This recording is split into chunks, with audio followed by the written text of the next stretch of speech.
Hello, folks. I am Brad Jones, still with some remnants of this lost voice and a bit of a cough that I still seem to have going on. I mean, I guess that's the positive thing about we did a snob episode on Shaft here this week. I maybe that prolonged how much deeper and smoother my voice is. Although with reviewing the Frozen trailer today, I'm hoping that means maybe I could just freeze this like part of my neck right here and just sort of chip away at some of the phlegm that's down there. That'll get rid of the whole thing. That's medically accurate, right? That's what they do over in the hospitals. So before we before we get into the trailer for Frozen 2, which just dropped this morning, shoot us a subscription over at youtube.com/Stoned Gremlin Productions. Also follow us on Twitter as well at the Cinema Snob. Now with the Frozen 2 trailer dropping today, I in this particular case, because this is the second trailer they've released for it, I don't think in this case it's necessarily trying to overshadow another trailer that maybe dropped a few days ago. If you remember right, when the teaser dropped for Frozen 2, it was a couple of days after this. Now, now since then, this movie's come out. It's become a big hit, and quite a lot of people seem to like it. But when that first trailer dropped, that was that was Joke City and Meme City. That was all the jokes were all over the place on social media. So when the Frozen teaser dropped a couple of days ago, it kind of did feel like, man, we got to get something else out here. We got to get something else out here to make people forget that not a lot of people seem to like this Aladdin teaser trailer. So now that we don't necessarily have anything else to compare this full trailer of Frozen to, let's go ahead and take a look at a clip real quick, and we'll be back to talk about the trailer for Frozen 2.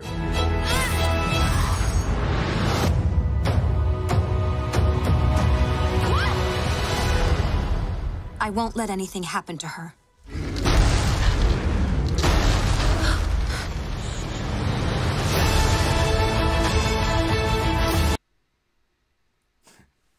Okay, I kind of like that there. I'm not gonna let anything happen to her. Oh wait, that thing's kind of big. It's a little scary. You got superpowers. You know what?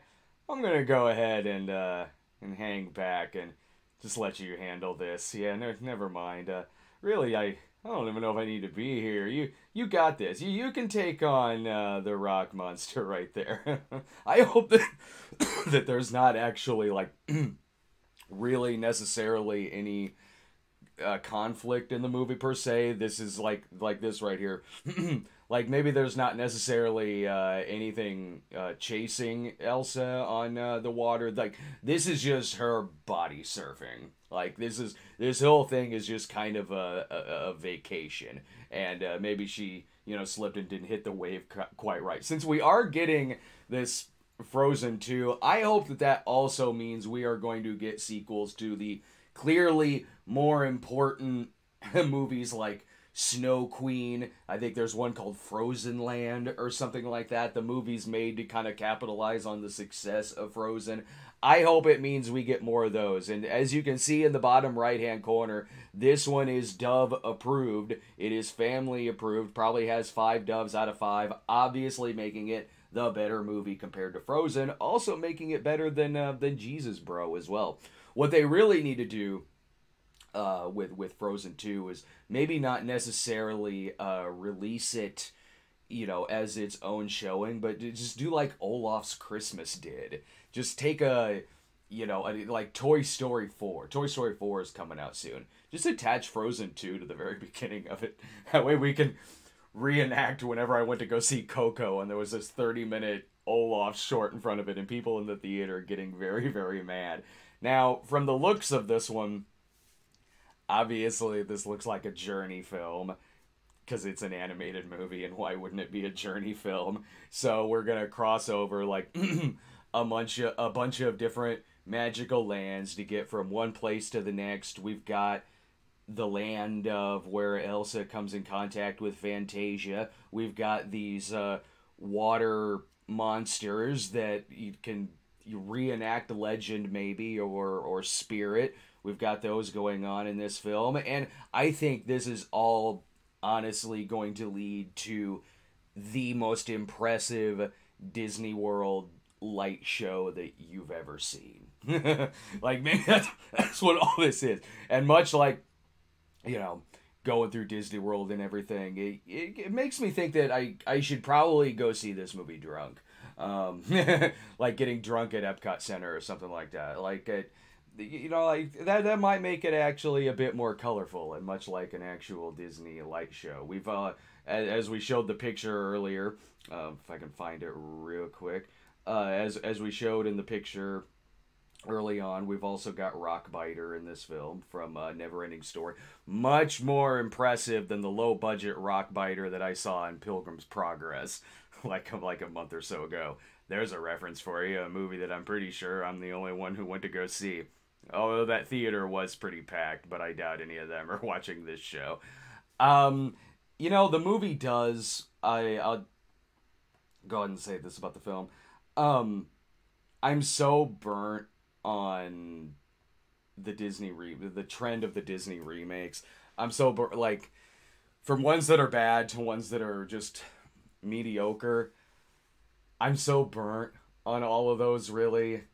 Like, even ones that haven't even come out yet, I'm sitting there like, I don't necessarily want to sit through The Lion King, but I know I'm gonna have to. Odds are I'll probably think about it that I do a lot of the other Disney live action remakes coming out, but because I'm so burnt on that, I'm looking at this movie and thinking, here's kind of the state that we're in right now. I'm looking at this movie going like, oh, okay, something that's not a Disney live action remake, something original, and it's a sequel.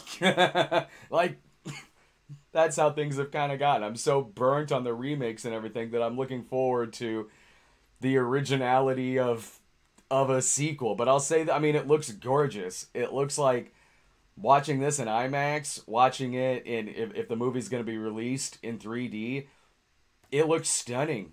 It looks like it's going to be an absolute spectacle. It looks completely beautiful, which the first one was too. And because of that, I mean, when there's a sequel to a Disney animated movie, I'm used to things like this.